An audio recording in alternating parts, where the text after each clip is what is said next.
Hello साथियों, welcome my YouTube channel. आपके अपने चैनल उमेश नॉलेज पर एक बार पुनः बहुत बहुत स्वागत है। हम उपस्थित हैं एक नए वीडियो के साथ, जिसमें हम चर्चा करने वाले हैं आपके लिए जानकारी के लिए, जो कि भारत में जो प्राइवेट वर्कर को, सेंट्रल वर्कर, जो स्टेट वर्कर होते हैं, उनका जो मिनिमम वेज होता है, मिनिमम सैलरी होती है, कितनी होती है, किस हिसाब से लागू होती है, इससे संबंधित से इस वीडियो में बात करने वाले हैं। इस वीडियो में आप लास्ट तक जरूर बने रहिएगा और हमारे चैनल पर नए तो चैनल को सब्सक्राइब जरूर करें। जैसा कि हम बात कर रहे हैं आपके मिनिमम वेज के बारे में। आपका मिनिमम वेज जो होता है, जैसा कि 1948 में इंडियन गवर्नमेंट के द्वारा एक एक्ट पारित किया गया, जिसमें बताया गया कि मिनिमम वेज कैसी होगी, किस हिसाब से पेमेंट मिलेगी, सैलरी मिलेगी, ठीक है। जिसमें अर्धकुशल, सकुशल, हाई स्किल वर्कर, अलग अलग कैटेगरीज बांटी गई हैं, जिसके हिसाब से गवर्नमेंट प्रति वर्ष में 6 महीने में उनका जो पेमेंट होता है, वेज होता है, उसको चेंज करती है, बढ़ाती है, ठीक है।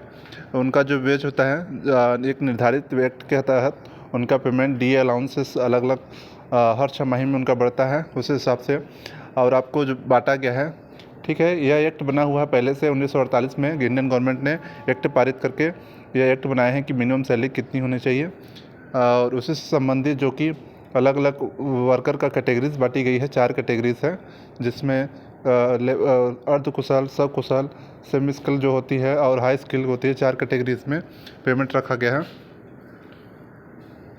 जिनमें उनका जो पेमेंट होता है अर्धकुशल का कम होता है। उसके बाद जो ऑपरेटर वर्कर में आते हैं, सेमी स्किल में आते हैं, और उसके बाद जो होता है स्किल वर्कर आते हैं, उसके बाद हाई स्किल आते हैं, ठीक है। 4 कैटेगरीज बांटी गई है सेंट्रल गवर्नमेंट के द्वारा, और स्टेट गवर्नमेंट भी इसी तरह अपना फॉलो करता है। स्टेट गवर्नमेंट का भी अलग अलग कैटेगरीज, 4 कैटेगरीज हैं, उसमें भी अपना वो पेमेंट होता है। जो सेंट्रल वर्कर होते हैं, उनकी पेमेंट सेंट्रल के हिसाब से होती है, ठीक है।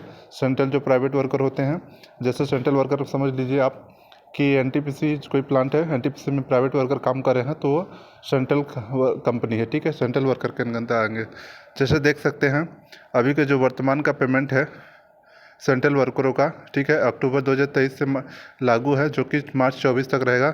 जिसमें अन स्किल का देख सकते हैं, सेमी स्किल का पेमेंट देख सकते हैं, स्किल वर्कर का देख सकते हैं, हाई स्किल का देख सकते हैं, इसमें कितना कितना बताया गया। और ए एरिया, बी एरिया, सी एरिया, अलग अलग एरिया आता है, क्योंकि आपकी जो सिटी किस कैटेगरी में है, जैसे दिल्ली सिटी है या तो बम्बई सिटी है, ये ए कैटेगरी के अंतर्गत आती हैं, ठीक है।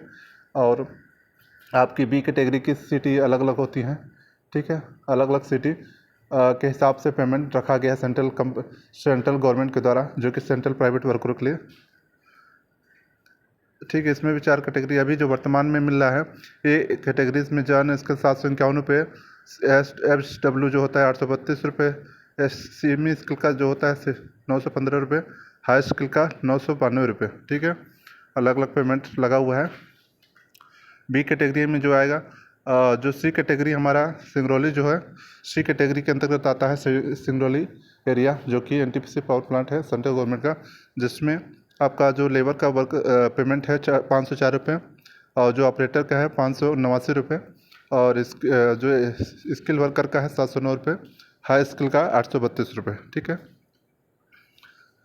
जैसे कि हम बात करने वाले हैं आपके स्टेट के हिसाब से, स्टेट के हिसाब से जो पेमेंट होगा, ठीक है, प्राइवेट वर्करों का देख सकते हैं। इसका भी अलग अलग आपका पेमेंट अभी मिनिमम वेज है, ठीक है। वर्तमान में हम इस वीडियो में वर्तमान का जो पेमेंट मिल रहा है उस पर आप चर्चा कर रहे हैं।